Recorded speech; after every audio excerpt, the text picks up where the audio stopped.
Bapak Ibu yang kami kasih dalam Tuhan Yesus Kristus. Kembali kita pada edisi renungan dari Majelis Jemaat GKI Sampit pada hari ini, Jumat tanggal 14 November 2025. Sebelum saya membaca firman Tuhan, saya mau menyapa Bapak Ibu, apa kabar? Semoga kabar Bapak Ibu saudara dalam keadaan baik dan sehat, dan terpuji nama Tuhan Yesus Kristus.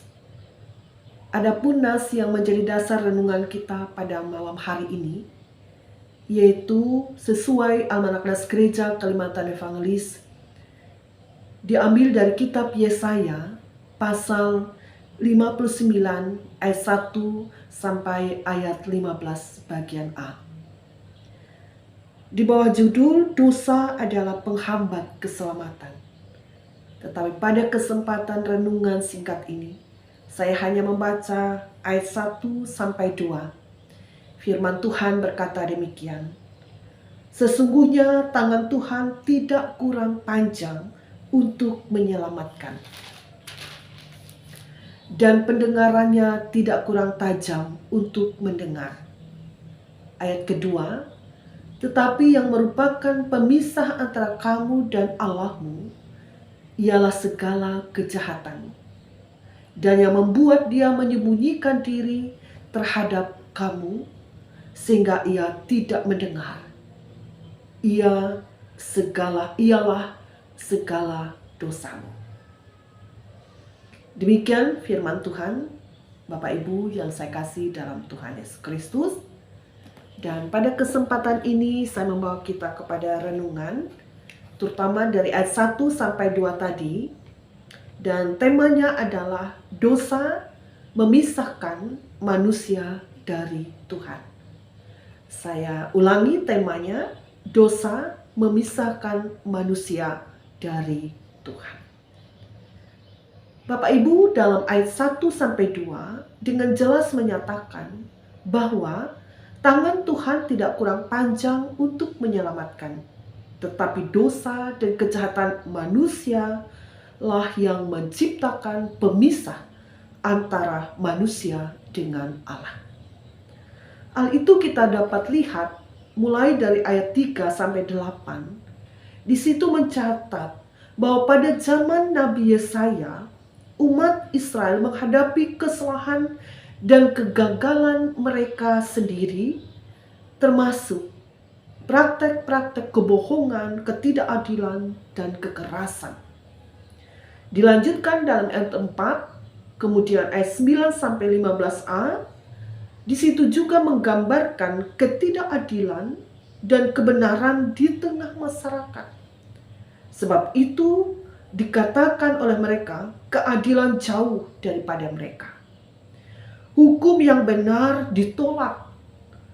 Orang-orang lebih suka hukum dusta, sehingga yang salah dibenarkan, yang benar disalahkan.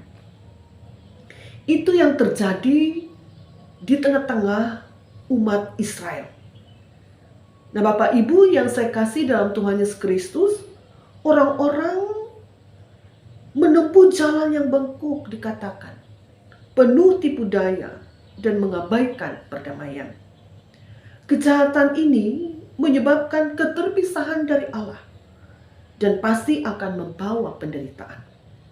Artinya, konsekuensi dosa itu nyata berupa ketiadaan damai sejahtera, hidup dalam kegelapan dan ketidakadilan, dan juga kecemasan dan kehancuran, baik secara internal maupun dalam tatanan masyarakat.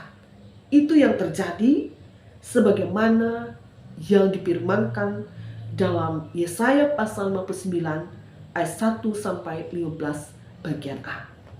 Pada kesempatan ini Bapak Ibu, saya mengambil beberapa hal bagian penting untuk direfleksi kita atau menjadi refleksi iman di masa kini. Yang pertama, mengajarkan kepada kita bahwa masalah kerohanian atau Ketidakhadiran campur tangan Allah seringkali bukan karena Tuhan tidak peduli atau tidak berkuasa, melainkan karena dosa-dosa pribadi atau dosa secara kolektif yang menghalangi hubungan kita dengan Allah. Yang kedua, menekankan pentingnya mengakui dosa secara jujur dan bertanggung jawab atas tindakan kita, baik sebagai pribadi maupun sebagai masyarakat. Jangan menyalahkan keadaan atau Tuhan, tetapi semua keadaan yang sepertinya tidak baik itu adalah sebuah introspeksi bagi diri kita. Yang ketiga, banyak orang menempuh jalan yang salah, penuh tipu daya, mengabaikan perdamaian, tidak takut dengan Tuhan. Dan praktek-praktek itu terlihat dalam ketidakadilan, korupsi, penindasan, dan lain-lainnya. Dalam hal ini umat beriman dipanggil untuk memperjuangkan keadilan dan kebenaran di lingkungan masyarakat yang demikian. Lalu yang keempat, yang terakhir, Yesaya diutus untuk mengajak orang-orang Israel untuk bertobat dari ketidakadilan mereka atau dari kejahatan mereka. Ini juga menjadi seruan bagi kita di masa kini, Bapak Ibu, yaitu untuk bertobat.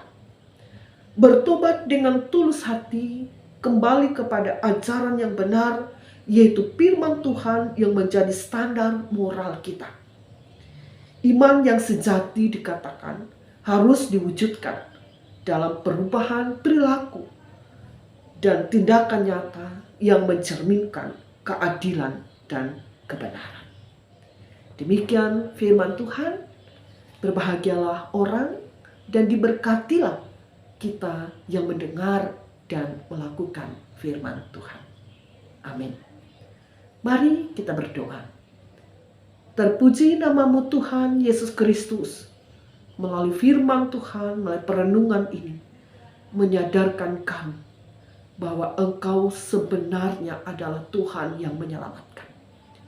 Tuhan yang penuh dengan kasih yang memberkati kehidupan kami.